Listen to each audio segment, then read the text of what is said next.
नमस्कार। आज organic chemistry में हम लोग नई चीज़ पढ़ने वाले हैं। बहुत इम्पोर्टेंट है कि हर एग्ज़ाम में नीट हो, JEE हो, मेंस हो, ओलंपियाड हो, सब 12th भी हो, सभी में बहुत ऐसे क्वेश्चन आते हैं। इसको हम बोलते हैं डिग्री ऑफ अनसेचुरेशन। इसको बोलते हैं हम डिग्री ऑफ अनसेचुरेशन। तो मासा भी डिग्री ऑफ अनसेचुरेशन का मतलब क्या है? डिग्री ऑफ अनसेचुरेशन, तो सबसे पहले तो ये कितना रखो कि minimum number of bond by which we can obtain the open chain alkene.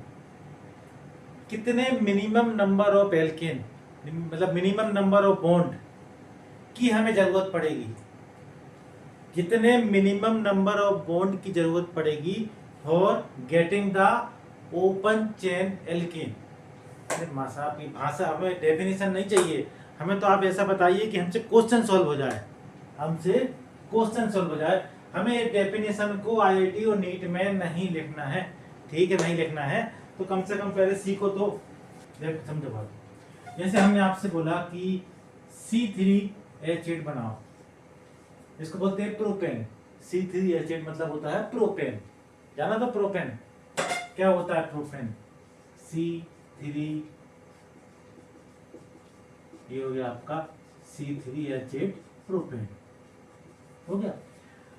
अब इसमें कोई आपको अनसेचुरेशन दिख रही है?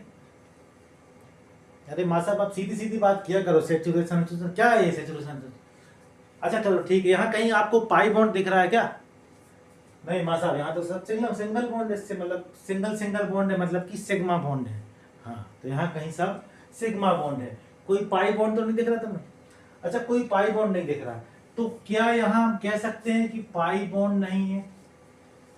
समझ में आ रहा? पाई बॉन्ड नहीं है। अच्छा, हम क्या कह सकते हैं कि यहाँ कोई साइक्लिक चेन नहीं है?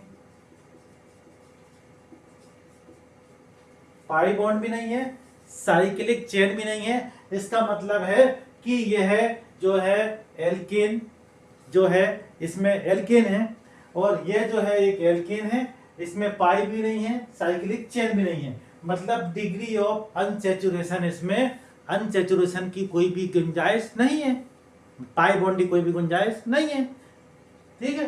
तो ये डिग्री ऑफ अनसेचुरेशन 0 है। और समझे थोड़ा।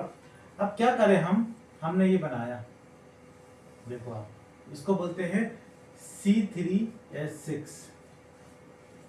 सर C3H6 तो हमने ये सीखा है, CH3 CH double bond CH2, 3 और 2 5 और 1 6। हाँ, वो भी सीखा है आपने वो। अब देखो इसमें क्या होगा, ये भी C3H6 है,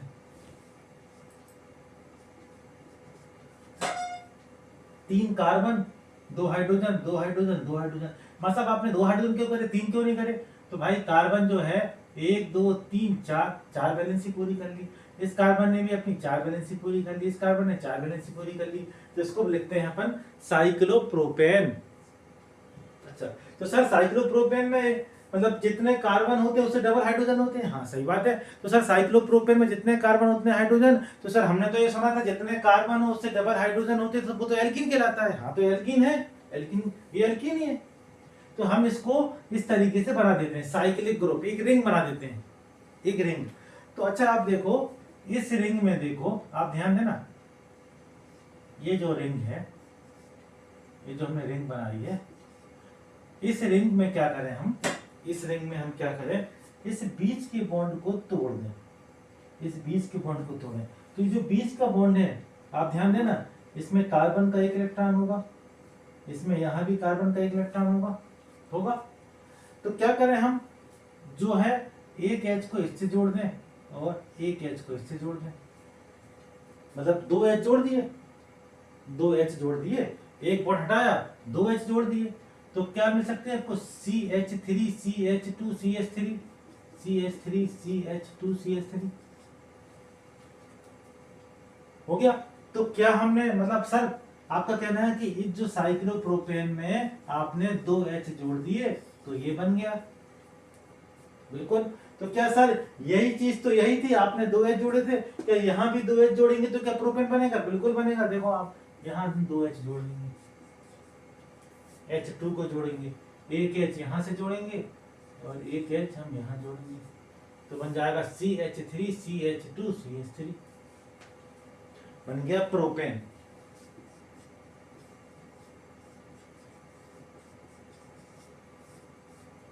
मतलब क्या सर हम जो है एल्कीन को एल्केन में H2 के जोड़ने से बनाते हैं? बिल्कुल, H2 के जोड़ने से बनाते हैं। एल्कीन को एल्केन हम हाइड्रोजन के जोड़ने से एल्कीन को एल्केन में कन्वर्ट कर देते हैं। सर आप तो डिग्री ऑफ पंचचूषण पढ़ा रहे थे, कहां से कहां पे आ गए? ये कहां से कहां पे आ गया कि मतलब कहीं ना कहीं उसका रिलेशन है, कहीं ना कहीं इसका कोई ना कोई रिलेशन है। देखो क्या होता है, डिग्री ऑफ पंचचूषण का मतलब होता है कि किसी भी कंपाउंड में यदि आपको कोई भी साइक्लिक रिंग दिखती है, उसमें मतलब उसका DU 1 होगा, और यदि पाई भी मिलेगा तो उसका भी DU 1 होगा। देखो कैसे।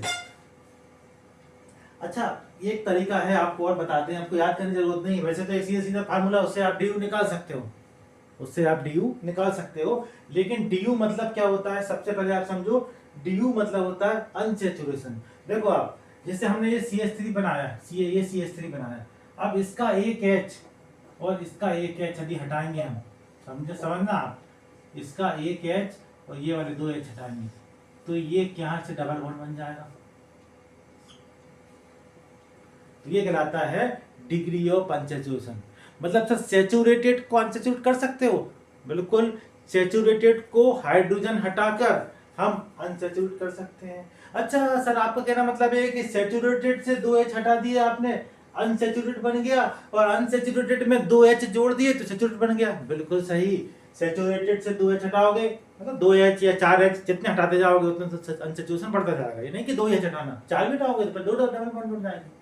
तो सैचुरेशन से अनसैचुरेशन हाइड्रोजन के हटाने से, अनसैचुरेशन से सैचुरेशन हाइड्रोजन के जोड़ने से हम पा सकते हैं। तो सर ये तो आपने सिखा दिया सैचुरेशन क्या होता है, अनसैचुरेशन क्या होता है, अनसैचुरेशन से सैचुरेशन, सैचुरेशन से अनसैचुरेशन। हमें तो सर ये बताइए क्वेश्चन परीक्षा में कैसा आएगा और हम उसको कैसे सॉल्व करेंगे। तो आप सबसे पहले देखिए, C12H10, इसमें DU बताइए, इसमें DU बताइए। तो देखो एक फार्मूला है, वो फार्मूला वाली बात नहीं, वो रटने वाली बात बाद में करें, तो हम कंसेप्ट की बात करेंगे। क्या बात करेंगे? कंसेप्ट की बात करेंगे। देखो आप, ये इसका हमें DU निकालना है, मतलब कि यहाँ कुछ DU है या नहीं है वो पूछ रहा है, वो पूछ रहा है DU। अब उसको भी नहीं मालूम है नहीं, वो तो पूछ रहा है। तो देखो सबसे पहले देखो कार्बन कितने हैं, 12, कार्बन कितने हैं, 12। यदि ये DU 0 होता, मतलब ये एल्केन होता, यदि ये एल्केन में DU 0 होता है, एल्कीन में DU है और एल्काइन में भी DU है, ये तो मालूम है ना, क्योंकि एल्केन में सिंगल बॉन्ड होते, सिग्मा बॉन्ड होता, पाई बॉन्ड नहीं होता। तो यदि ये एल्केन है, यदि एल्केन होता तो C12 मतलब जितने 12, एल्केन का फार्मूला आपको मालूम होगा, एल्केन मतलब होता है CnH2n+2, CnH2n मतलब जितने भी कार्बन उससे डबल से 2 हाइड्रोजन, जितने भी कार्बन उससे डबल से 2 हाइड्रोजन। तो यदि ये एल्केन होता तो कार्बन 12 है, तो भैया हाइड्रोजन कितने होंगे, 12 दूनी 24 और 2 मासा 26। हाँ, तो 12 कार्बन और हाइड्रोजन होंगे 26। सही है बात, मतलब सब सही है। कार्बन 12 तो मासा 12 दूनी 24 और 2 26, हाँ हाइड्रोजन 26, हाइड्रोजन 26 होंगे। तो कहा भैया यहाँ 26 है, नहीं मासा यहाँ तो 10 है, तो 26 होने चाहिए, 10 हैं, और 2 का डिवाइड कर दो। मासा 2 का डिवाइड क्या कर दो, 2 को इसलिए कर दो क्योंकि 2H जब हाइड्रोजन जोड़ेंगे अपन तो H2 के भाग में जोड़ेंगे, H2 मतलब 2H एक साथ आएंगे, क्योंकि पाई बॉन्ड है ना, तो पाई बॉन्ड अपना क्या है, एक पाई बॉन्ड में 2 इलेक्ट्रॉन होते हैं। ठीक है भाई, तो ये जो 2H आएंगे, तो 26 में से 10 गए, कितने बचे, 16, 16 में 16/2 मतलब 8, 8 पाई बॉन्ड है, मतलब डिग्री ऑफ अनसैचुरेशन कितना है, 8, डिग्री ऑफ अनसैचुरेशन 8 है।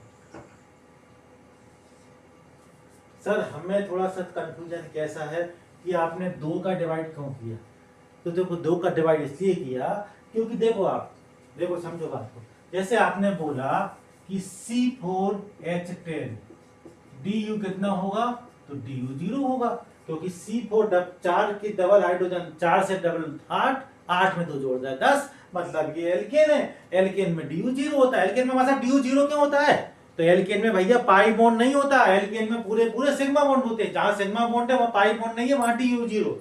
अब सर हमने तो C4H8 लिख दिया, तो मतलब कि यह 10, देखो C4 के हिसाब से 10 होना थे, क्योंकि 4 दूनी 8 दूनी 10, 10 में से 8 गए तो 10 8, अब कितने बचे? 2।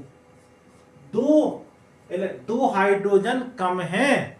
2 हाइड्रोजन मतलब 2 हाइड्रोजन यहाँ कम है। तो 2 हाइड्रोजन कम होने के लिए 2 हाइड्रोजन निकलेंगे। एक हाइड्रोजन यहां से निकला, जैसे कि एक हाइड्रोजन निकला, तो ये जब 2 हाइड्रोजन निकलेंगे तो एक पाई बॉन्ड में कन्वर्ट हो जाएंगे। 2 हाइड्रोजन निकलेंगे तो एक पाई बॉन्ड में कन्वर्ट हो जाएंगे, इसलिए अपन ने इसको 2 दे दिए। तो कितना हो गया?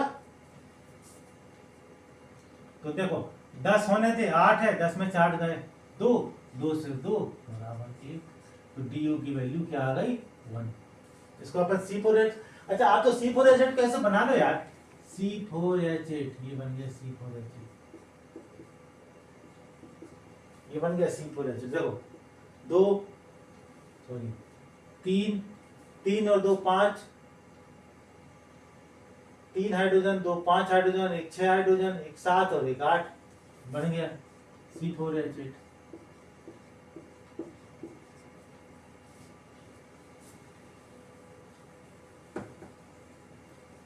चलो अब कुछ क्वेश्चन आपको दे रहा है, आप वो करो। तो लिखो भाई क्वेश्चन, आप लिखो बेंजीन DU की वैल्यू। दूसरा लिखो नेफ्थेलीन DU की वैल्यू। तीसरा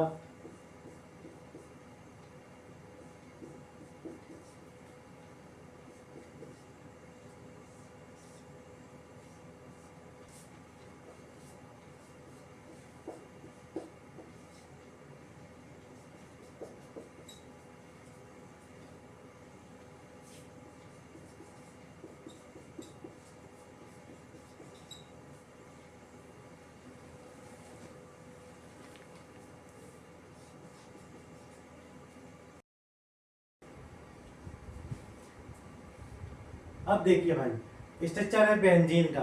बेंजीन, अब बेंजीन में तुम्हें क्या करना है, ये बनाना है बेंजीन। ये आपने बना लिया बेंजीन C6H6। अब आप देखो ये हो गया बेंजीन। इस स्ट्रक्चर के अंदर एक साइक्लिक रिंग है, तो जितनी साइक्लिक रिंग होती हैं उतना DU, मतलब एक साइक्लिक रिंग है इसलिए इसका एक DU प्लस 3 पाई बॉन्ड है, 3 और 1 4, तो इसका DU की वैल्यू आ गई 4। अब इसमें देखिए एक साइक्लिक रिंग, 1 2 ये 2 और 1 3 और 1 4 और 1 5 और 2 पाई बॉन्ड, ये 7। एक पाई बॉन्ड, एक पाई बॉन्ड और एक पाई बॉन्ड, 3 पाई बॉन्ड तो होगा। तो इसे पाई पाई बाहर गिन लो, चलो पूरे पाई गिन लो। 2 पाई, एक 3 पाई और 2 5 पाई और एक 6 पाई और एक रिंग, तो टोटल होगा DU 7। यहाँ देखो स्ट्रक्चर ऐसा आ गया, तो अब आपको स्ट्रक्चर ऐसा आ गया तो आप इसको एक काउंट मत करना है, इसमें 3 पाई बॉन्ड है। तो आप तो ऐसा याद रखो करो, बेंजीन का एक हो गया, बेंजीन में DU कितने हुए 4, 4 यहाँ और 2 यहाँ, कितने हो गए 4 और 2 6, और आपका आंसर आ गया 6। क्यों भाई सही है? DU की वैल्यू क्या 6 सही है? क्यों सर? क्यों भाई? एक बेंजीन ये है तो फिर ये भी तो है फिनाइल, एक ये फिनाइल। मासा फिनाइल क्या होता है? बेंजीन से यदि एक है सब्स्टिट्यूट कर दें तो वो बन जाता है फिनाइल। तो ये फिनाइल मतलब 4 यहाँ DU, 4 यहाँ DU, 4 यहाँ DU, 4 दिया 12 और 2 14, तो 14 DU, 14 DU। चलो और बताते हैं आपको, और थोड़ा सरल डेफिनेशन ये भी देख सकते हो आप, जैसे कि CH2 डबल बॉन्ड CH2 है। अब हमने आपको सबसे पहले एक डेफिनेशन लिखवाई थी, आते साथ एक डेफिनेशन लिखवाई थी। क्या लिखवाई थी आपको डेफिनेशन? आपको लिखवाई थी minimum bond by which we can obtain the minimum number of bond by which we can obtain the open chain alkane, minimum number of bond. अब देखिए ये है CH2, इसमें CH2 कैसा लिखें, डबल बॉन्ड CH। अब हमने क्या किया, 2H जोड़ दिए, 2H जोड़ देंगे हम तो एक H यहाँ और एक H यहाँ। तो मिनिमम नंबर ऑफ बॉन्ड कितने हैं, बाय विच, तो मिनिमम नंबर ऑफ बॉन्ड क्या है, H2 है। H2 मतलब क्या है, एक मिनिमम नंबर ऑफ बॉन्ड को जोड़ा हमने, एक मॉलिक्यूल को H2 के जोड़ा, एक H2 के जोड़ने से एक DU खत्म हो गई और एक DU किस में कन्वर्ट हो गई, एक मतलब एक जो है अनसैचुरेटेड सैचुरेटेड में कन्वर्ट हो गया। तो हम कह सकते हैं कि इसका जो है DU की वैल्यू क्या है, 1, DU की वैल्यू 1 है। यदि यहाँ 2 DU होते, मान लो, देखो आप समझो बात को, यदि यहाँ 2 DU होते, आप तो ऐसे याद रख सकते हो, एक DU में एक H2 दो H जोड़ेंगे, एक H या एक H2 जोड़ेंगे, तो 2 DU में 2 H2 जोड़ देंगे, बन जाएगा CH3 CH3। ठीक है भाई।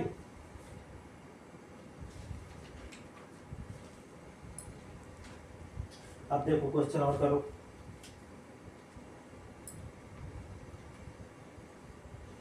नेप्थलीन, ये कहलाता है नेप्थलीन। अब क्वेश्चन ऐसा बना के नहीं देगा, आपको पूछेगा नेप्थलीन में DU कितने हैं, नेप्थलीन का DU क्या है, DU समझते हो ना, डिग्री ऑफ अनसैचुरेशन, मतलब पाई बॉन्ड कितने हैं यार, ओवरऑल पाई बॉन्ड और साइक्लिक रिंग कितनी है। यदि नॉर्मल एल्कीन है तो अपन पाई बॉन्ड काउंट करेंगे, और यदि रिंग है तो उसमें रिंग भी काउंट होगी और उसके अंदर जो पाई बॉन्ड है वो भी काउंट होंगे। और यदि बाहर भी पाई बॉन्ड है कोई स्ट्रक्चर में, उसके अंदर कुछ बाहर दिया है तो वो पाई भी करना है। समझ सर ने आपने तो बोल दी सर कि रिंग के अंदर, रिंग में तो है ही, रिंग के बाहर भी यदि कोई पाई है तो उसको भी काउंट करना DU में। अब देखिए इसका DU चाहिए हमें, तो इसको बोलते हैं हम नेप्थलीन, अपनी भाषा में, मोहल्ले की भाषा में क्या बोलते हैं, नेप्थलीन।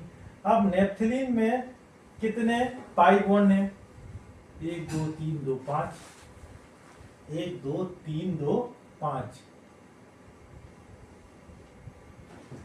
और 2 रिंग, तो हो गया 7 DU, हो गया 7 DU। सर नेप्थलीन हो गया, एंथ्रासीन क्या होता है,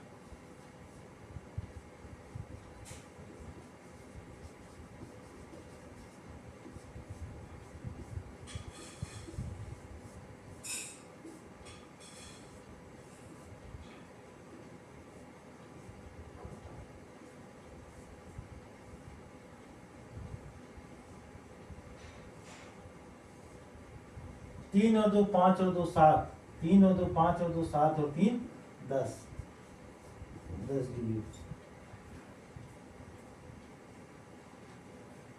सर ये इसमें रेजोनेंस क्या होता है, कितने इसके RS बनेंगे, ये सब तो बात GOC में पढ़ेंगे हम, ये सब GOC की बात है कि ऐसा क्यों हो रहा है इसमें और इसमें क्या डिफरेंस है, सब कहानी बाद में बताएंगे। अभी तो सिर्फ आप DU की बात से चलो, DU बनेगा। और देखिए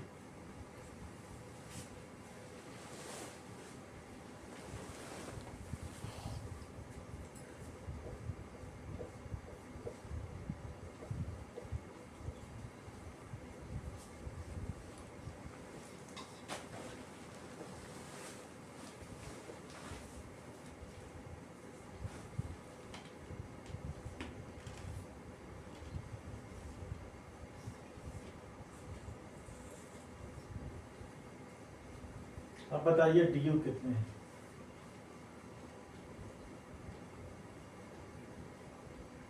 तो सर DU सर 1 1 2 3 और एक रिंग 4 और ये सर 2 पाई बॉन्ड 6 और एक 7, क्यों भाई 7 है क्या, 3 और एक 4 और 2 6 और एक 7, और जैसे ही आप 7 लिखोगे क्वेश्चन गलत हो जाएगा आंसर। क्यों सर 7 में क्या खराबी है, क्यों भाई आपने CN को नहीं लिखा था, 2 A बढ़ गए 9 और C डबल और क्या लिखोगे और एक 10, तो कितना हो रहा है 10 DU। ऐसे आपका याद करना। चलो इसमें बताइए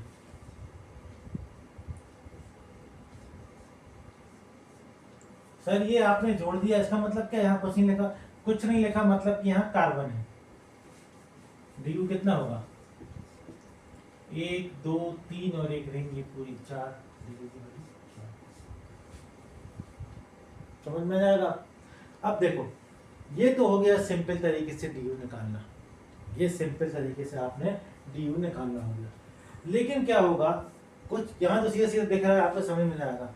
कुछ बार क्या होगा, जब वो मॉलिक्यूलर फार्मूला दे देगा, जब वो मॉलिक्यूलर फार्मूला दे देगा, वहां आप उलझन में आ जाओगे। तो उसको अपने टीचरों ने एक फार्मूला जो याद करवाते हैं, वो हम भी वैसे अपन भी हम आपको भी बता रहे हो फार्मूला, लेकिन वो फार्मूला आपको ज्यादा याद करने की जरूरत नहीं है, वो फार्मूला बता दे रहा है। देखो आप कहा, देखो बताने सब पढ़ा थे, कहा का कोई दिमाग में कोई क्वेश्चन आया परीक्षा हाल में एकदम भूल गए तो फार्मूला के सहारे भी अपन कर सकते हैं। लेकिन चूंकि अपना जो है केमिस्ट्री को, ऑर्गेनिक केमिस्ट्री में जो बोलते हैं कि हमें रटना है रटना है रटना है, ऑर्गेनिक केमिस्ट्री में हाँ याद कुछ करना है, लेकिन वो ज्यादा एकदम नहीं कि सब कुछ याद करना है, कुछ कॉन्सेप्ट लेके चलना है, कुछ चीजें याद करना पड़ेंगी, लेकिन मैक्सिमम चीजें आपको समझनी है। फिजिकल केमिस्ट्री में भी आपको मैक्सिमम चीजें समझी जाएंगी जो आप न्यूमेरिकल करोगे। इनऑर्गेनिक में भी मैक्सिमम समझने की, कुछ याद करना है तो वो आपको बता दिया जाएगा। बाकी ट्रिक ही रहेगी, इनऑर्गेनिक केमिस्ट्री पूरी ट्रिक ही रहेगी, ट्रिक से ही आपको पढ़ाई जाएगी। अब देखिए, अब आगे चलते हैं। एक अपन पहले देख लेते फार्मूला कि डिग्री ऑफ अनसैचुरेशन निकालने का फार्मूला, जो एक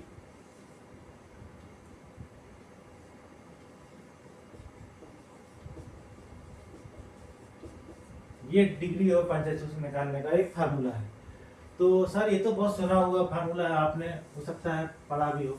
डी बराबर होता है 1/2 2C+2 -m+t। 1/2 ठीक है, जितने कार्बन होंगे उसका डबल करोगे, +2 करोगे, हट बताने वाली कोई बात ही नहीं। m मतलब होता है मोनोवेलेंट। मोनोवेलेंट में क्या आएगा, हाइड्रोजन, क्लोरीन, क्लोरीन, ब्रोमीन, ऐसे एलिमेंट जिनकी, ऐसे एटम जिनकी वैलेंसी 1 होती है, तो वो कहलाएंगे मोनोवेलेंट। टी में क्या आएंगे, जिसकी वैलेंसी 3 होती है, जैसे कि 3 वैलेंसी शो करने वाले, जैसे कि नाइट्रोजन, फास्फोरस। सर एक वैलेंसी क्या होती है, 3 वैलेंसी क्या होती है, सर हमने तो पढ़ा नहीं है। तो ये हम केमिकल बॉन्डिंग में पढ़ाते हैं कि ये सब केमिकल बॉन्डिंग में सीखोगे आप कि ये 3 वैलेंसी शो करते हैं, ये 1 वैलेंसी शो करते हैं। तो ये तो वहाँ की बात है। अभी तो आपको सिर्फ इतना याद रखना है कि नाइट्रोजन, फास्फोरस 3 वैलेंसी और HFCl। अभी आपको एक सीरीज शुरू करने वाले हैं अपने इनऑर्गेनिक और फिजिकल की, पहले में चलेंगी। तो वहाँ आपको बेसिक से, बिल्कुल बेसिक, जीरो से, मतलब एक 6वीं 8वीं क्लास का बच्चा भी होगा तो उसको भी केमिस्ट्री सीख जाएगा।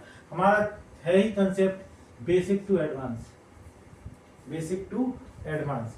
अब देखिए 1/2 2C+2 -m+t लगाना। अब देखिए क्वेश्चन, अब एक क्वेश्चन करते हैं जिसमें हम, तो भैया देखो अब तुम्हारे लाने जो क्वेश्चन जो आए हैं, जैसा परीक्षा में आए हुए क्वेश्चन है, अब तुम बिल्कुल मेंस, एडवांस, नीट के जो आए हुए क्वेश्चन है, अब आपको वो सीरीज कराते हैं। C6H4 आ गया। अब आपको देखो दिमाग, देखो पहली बात तो क्वेश्चन करना वो ठीक है, फार्मूला मामूला नहीं, फार्मूला मामूला सब पढ़ा ही रहा है आपको, फार्मूला नहीं, आपकी सोच अप्रोच है। देखो 6 कार्बन है तो हाइड्रोजन कितने होना चाहिए। अच्छा आपने देखा होगा जब मैं आधा पढ़ाने के बाद अपनी एनर्जी थोड़ी बढ़ जाती है, क्योंकि हम आपको बेसिक चीजें पढ़ा देते हैं। अब आपकी अब हमारी मेरी एनर्जी बढ़ चुकी है क्योंकि आपको बेसिक चीजें सिखा दी हैं। अब अपन के अंदर भी जोश आ गया कि आप इतना जानने लगे हो कि अब आप थोड़ी सी अप्रोच आपकी बढ़ेगी। ये फार्मूला तो हर कोई पढ़ाएगा आपको, कोई बात नहीं है। ये देखो 6 कार्बन है तो हाइड्रोजन कितने होना चाहिए, मास ऑफ डबल से 2 ज्यादा मतलब 14, हाँ 14। तो ये तो कितने हैं 4, तो 14 में से 4 गए, 10 कम है, मतलब 2 हाइड्रोजन, H2 कितने जाएंगे 10 में 2 हाइड्रोजन के हिसाब से 5, तो 5, तो यहाँ DU आ गया 5। हाँ साहब आपने बना ही क्वेश्चन बिना ही सोल्व कर दो, ऐसा ही हो जाए सोल्व। 6 के 14 होने थे, 4 और 4 भाई, तो कितने कम भाई 10 हाइड्रोजन कम भाई ना, तो 10 मतलब कितना होगा 2 का H 2H का एक पेयर, तो कितने 2, तो 14 में मतलब 14 होने थे, 4 हैं, 2 का डिवाइड करो, 14 में से 4 गए 10 बटे 2 बराबर 5, मासा 5। मतलब हमें तो ऐसे सोल्व करना, तो कर लो गधों के तरीके से सोल्व। 1/2 2 सी कितने हैं 6 प्लस 2 माइनस एम कितने, एम मतलब मोनोवैलेंट वाले हाइड्रोजन कितने 4। मतलब पी वाले तो है ही नहीं, तो क्या करें बंद कर दें। अरे भाई नहीं है तो 0 करो ना। 6 दूनी 12 और 2 14, 14 में से 4 गए 10, 10 अपन 2 5 आ गया, 2 5 हो गया। चलो C8H11 9 मासा एन आ गो। अरे तो आ गो तो आ जान दो ना यार, दिक्कत का है, आ जान दो, तुमसे बढ़ के है का एच।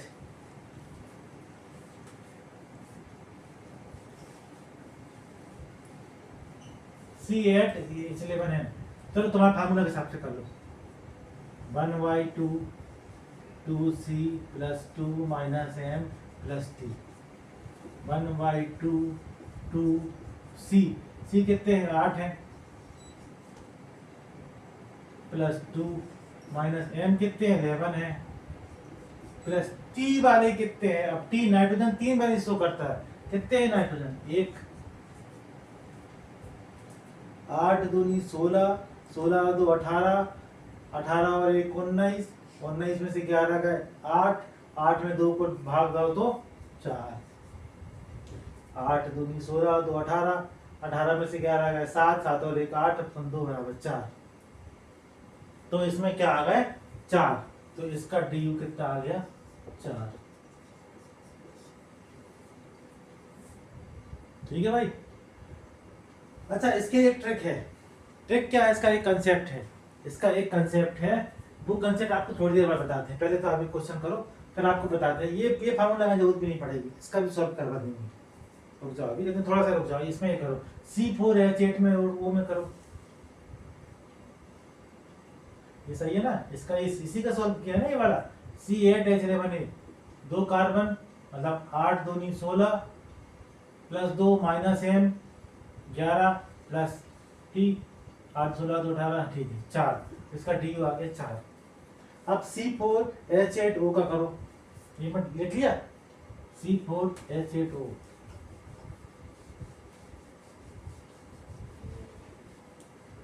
इसका लिख लो आंसर, फिर अपन बताते हैं आपको। 4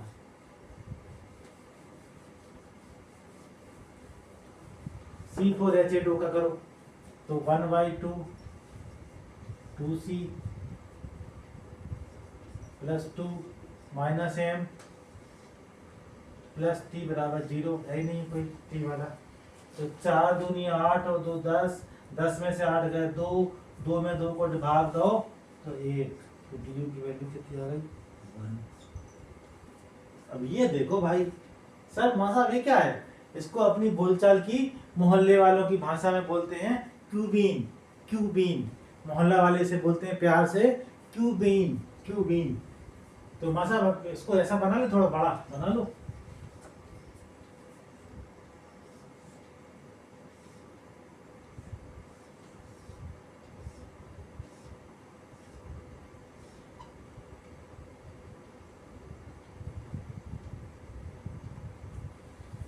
अब देखो इसमें कार्बन कितने हैं इसमें, तो देखो 1 2 3 4 5 6 7 8, मतलब आपने कैसे देख लिया 8 कार्बन, हमें तो कहीं नहीं देखा था 8 कार्बन। तो देखो क्या होता है, क्या होते भज्जा कि जब हम जो बनाते हैं सो, तो जब जब बीच में जब दो चीजें मिलते हैं तो किनार जो रहते हैं उनको हम कार्बन में काउंट कराते हैं। ये होगा 4 कार्बन, तो मां साहब इसमें 3 कार्बन, हाँ 3 कार्बन, तो मां साहब इसमें कितने कार्बन देख लो, जहां जहां कॉर्नर आएंगे कार्बन, समझ गए। तो मां साहब यहाँ कोई कार्बन, यहाँ कोई कार्बन नहीं होगा, यहाँ कोई भी कार्बन नहीं होगा।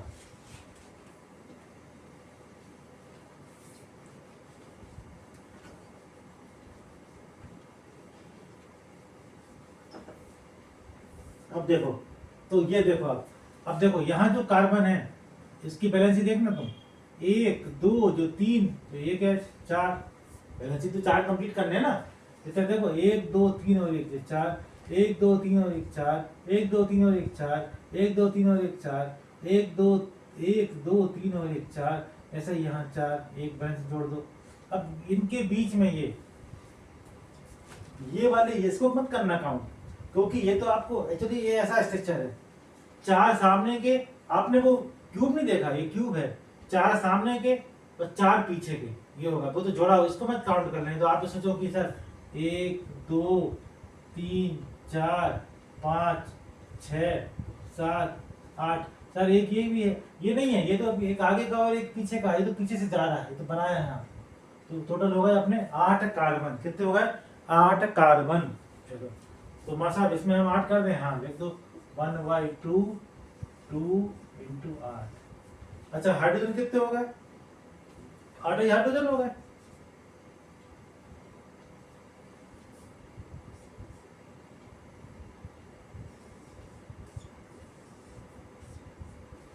टी की वैल्यू कितनी है, ट्राइवेलेंट इसमें कोई है क्या, नहीं है, 0। तो कितने हो गए 8 और 2 नहीं 16, 16 और 2 18, 18 में से 8 गए 10, 10 में 2 का डिवाइड किया तो 5, तो डी की वैल्यू क्या हो गई 5। ये क्वेश्चन इंपॉर्टेंट है, क्यूबीन में डी की वैल्यू कितनी आ गई 5। C5H8O C4H9N, चलो इसमें और करो, फिर आपको एक ट्रिक बताई जाएगी।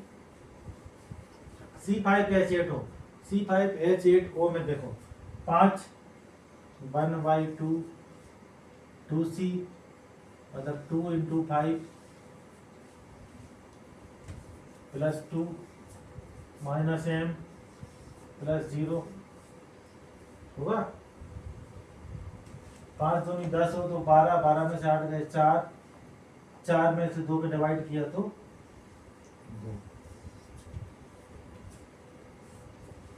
ठीक है भाई, यहाँ देखो C4H9N, C4H9N में देखो 1/2 2C + 2 -9 + 1, 4 दूनी 8 हो तो 10, 10 और 1 11, 11 में से 9 गए 2, 2 में 2 का डिवाइड किया तो 1, 2 में 2 का डिवाइड किया तो 1। ठीक है, तो डी की वैल्यू है देखो 4 दूनी 8, 2C + 2 -m + t, ठीक है सही है, क्लास चेक कर लो आप, सही है, डी की वैल्यू 1 है। तो ऐसे आप डी निकालने को सीख जाओगे। तो आज हमने डी निकालना सीखा है। इसमें से एक क्वेश्चन जरूर आपके नीट और आईआईटी वगैरह में क्वेश्चन में, मेंस में, एडवांस में, कभी एडवांस तक में आया हुआ क्वेश्चन है। तो ये क्वेश्चन आपको बेसिक टू एडवांस हम आपकी सीरीज में आज आपने डी निकालना सीखा। कुछ और क्वेश्चन होंगे, कुछ और डिफिकल्ट क्वेश्चन होंगे, सब आपको अगली सीरीज में हम आपके सॉल्व करवाएंगे। तो ज़्यादा से ज़्यादा वीडियो देखिए, वीडियो को देखना है, उसको पेन कॉपी से क्वेश्चन को सॉल्व करना है और अपने दोस्तों को सब्सक्राइब करवाना है, बोलना है कि भाई सब्सक्राइब करो, दोस्तों को व्हाट्सएप के थ्रू या जिस प्लेटफॉर्म के थ्रू है आप उसको सेंड करो और ज़्यादा से ज़्यादा लोगों को भेजो। और ये जो अपनी सीरीज़ है बेसिक टू एडवांस की सीरीज में हमसे जुड़े और आप किसी भी बुक का कोई भी क्वेश्चन लेके आए, आपको इस प्लेटफॉर्म में सॉल्व करके दिया जाएगा। तो आज के लिए जय राम जी।